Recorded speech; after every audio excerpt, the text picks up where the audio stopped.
trams and buses. I see a streaming data platform that just happens to carry people. Over 2 million people each week trust those computers to get them home safely. If everything works, we're invisible. And when something goes wrong, The Hague comes to a standstill. We don't need to be on the cutting edge. We need to be reliable. Hi, I'm Toby van Willegen, domain architect at HTM. Domain architect, that means I draw the landscape. I don't configure WSO2. So today we're going to talk about principles, choices, and the shape of the problem. Not screenshots of any admin consoles. HTM has been providing public transport for over 160 years in the Netherlands, in the region of The Hague. Back then, the map looked like this. Now it looks like this. And just to help you here, if you see this tiny red line, that's this entire road. Back then, in 1864, we were the first in the Netherlands to have a horse-drawn tram on these tracks. And because I promised I would talk about high-profile events, this is where the Peace Palace is, where the International Court of Justice resides. Our fleet today consists of over 325 vehicles, with the oldest one ranging from 1981. Yes, I still have to deal with that. In fact, just last year, we were the first in the Netherlands again, being the first city operator to go fully electric. We've replaced our oldest CNG buses with an electric bus. And as of next year, we're replacing those oldest trams with new trams, with the new trams having over 200 sensors in them, updating multiple times a second. Why am I telling you all this? Well, the new fleet being electric doesn't just entail a different fuel type. It also means we have a lot more data coming in. The fleet of yesterday was mechanical in nature, and telemetry was an exception rather than a given. The fleet today streams their telemetry continuously, and we know real time if the driver honked the horn. The fleet of tomorrow will be even more connected, with every vehicle communicating with its surroundings, both other vehicles and the infrastructure. And it will probably also be driverless in the future. This means telemetry is no longer just data. It's a decision surface, which makes it an attack surface. I live in the Netherlands. Population 17 million people.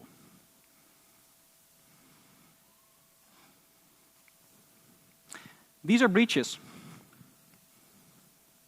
from the past 3 months that I could fit on a slide. They were not caused by AI. They were caused by the foundation underneath. For the past 20 years, we've built 2 different things. Website, pages humans can read, and APIs, contracts machines can call. 2 very different interfaces, 2 very different threat identification. And we've got pretty good at telling them apart. And then this showed up. Agents, machines that can read pages and call contracts. Machines that act like humans. The first interface that's both at the same time. Shiny new things using the same old keys.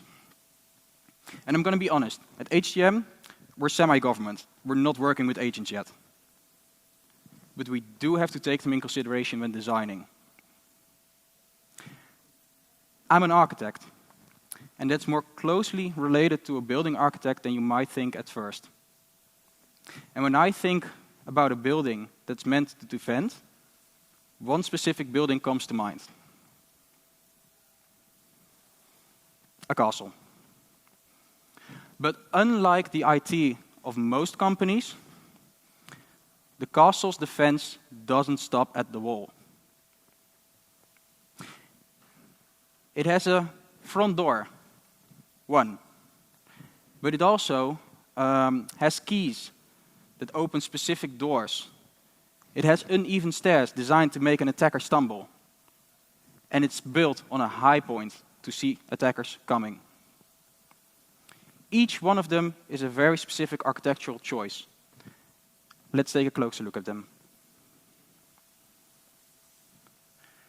A castle has one front door, not two, not three, one.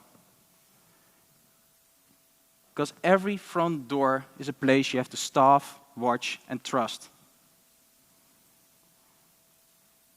In our world, that's the API gateway. MTLS, token validation, schema enforcement. If it doesn't pass those checkpoints, the request doesn't get through. That's the easy part. Here's the hard part. The drawbridge isn't broken by attackers. It's broken by us. Every direct integration we let sneak past it, every temporary database connection that would never become permanent, that became permanent. Each one is a second front door. And if you have a second front door, you have no front door. At HTM, the API gateway is the only declared front door. Anything else is either being documented or hunted. Just a few weeks ago, we had one integration die. It had been running for over 10 years, and the original author pensioned. It took me 2 weeks going around the company, talking to different people, asking what it was supposed to do, asking what it actually did. But in the end, we made it work, using the original code. There was already a project in place to fix this API. So we left it as is. But this time, we documented it.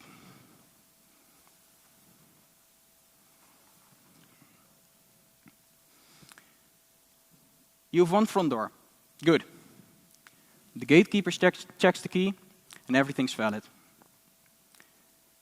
Now what? Authentication is who? The old iron keys don't know who's holding them. The same counts for bearer tokens. If you hold them, you can go in. What happens next is that you don't want every key to open every door. You have to know, is this the right key for this door? Not, is this a valid key? And this is where it gets interesting with agents. The agent has a perfectly valid key. The gateway says yes. Authentication passes. But the breach happens in the gap between this is a valid key and is this the right key for this door? OWASP's API security puts broken authorization at number 1. Not novel attacks, not forged keys. The logs failed because they didn't know not to trust that keys. For us at HTM, identity historically sits with Entra. The gateway is WSO2's API gateway. It's a choice. If you want everything under one roof, identity server is a perfectly valid choice as well. Choosing the product is not the hard part. The hard part is making sure that every key is scoped to one door. And honestly, at our place, that's still the work. And I'm guessing for most of you, that's also true. Take a look at those stairs. They're uneven. Some are taller, some are deeper. A defender who walks those stairs every day knows the rhythm. An attacker walking up of them in armor, in the night, has to either look at his feet or he will trip. The castle isn't built for the visitor's comfort. The castle's built for the defender. In our case, that's rate limits,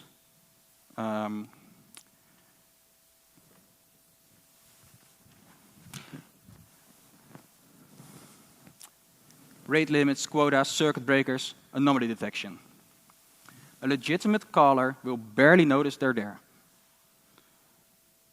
A loop hammering your APIs at 10,000 requests a second will hit a wall. That's brute force done. Easy part. Now the hard part. An agent doesn't loop. It paces itself. 50 calls a minute. All perfectly valid. All with a proper authentication. All with proper authorization.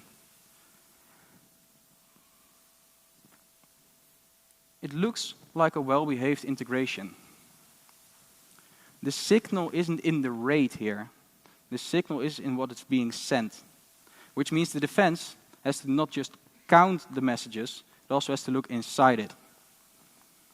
For that, at HTM, we have broad limits and network anomaly detection. The message level anomaly detection I was talking about, that's still in the works. But it is possible together with the API gateway. One more castle feature, and it's the one that makes the other three work. Castles were almost always built on high ground, partially because the view was nice, but also because you can see the attackers coming. And they had high walls, so once they're inside, you can also see them. In our world, that's observability. Logs, traces, identity on every event. Correlation IDs that tie that one single passenger request to the 17 services it touched. But here's the part that architects forget. The high ground gives you the view, but you have to build it. This is the principle that makes the other three measurable. Without observability, you don't know if the drawbridge held. You don't know if the scopes worked. You don't know if the rate limits called anything. You're just hoping. For us, no. A dashboard tells you what's happening now. A forensic record tells you what happened, who did it, and what they touched. Both matter, but the second one is what helps you when something goes wrong. It tells you, honestly, this happened. For us at HTM, we have a first version of a SIEM. Logs are flowing, and we have correlation ideas on calls that matter to us. And we have dashboards on some parts that we knew to watch. A view across the entire landscape, that's still being built. But honestly, that's the work. 4 principles. 4 pieces of a castle. Now let's talk about the stone. For us at HTM, API Manager, API Gateway, micro-integrators, Microsoft's Entra, and a SIEM tied across them. The stones matter. The right stone makes the walls easier to build. But the castle matters more. The drawbridge, the scoped keys, the defender stairs, the view from above, those work with these stones. And they work with others. The stack is a choice. The discipline is the work. I promised in the abstract that I'd close with a look at the future of urban mobility. Performance, scalability, data-driven decisions. I'm not going to do that. You've heard the past 2 days, agents can do all that. What I'm going to talk about, or what I'm going to finish with, is something I think is more useful and more honest. I'm going to tell you what I think is coming for the foundation underneath all of it. Because the future of mobility doesn't matter much if the foundation breaks. The agents use that foundation. So here's where I land. Nobody's done. Not HTM. I mean, you've seen it. We have a first version of a seam. We don't have the scoped keys on all the pieces. We don't have message level anomaly detection. We're mid-build. And I'm guessing not most of the room either. And I'd be happy to be wrong. Please do tell so. But I'm thinking that at least 3 out of the 4 things I told you also apply to you guys. Agents don't break the foundation. They just expose the cracks we were already living with. The work is the same work it always was. The deadline just moved up.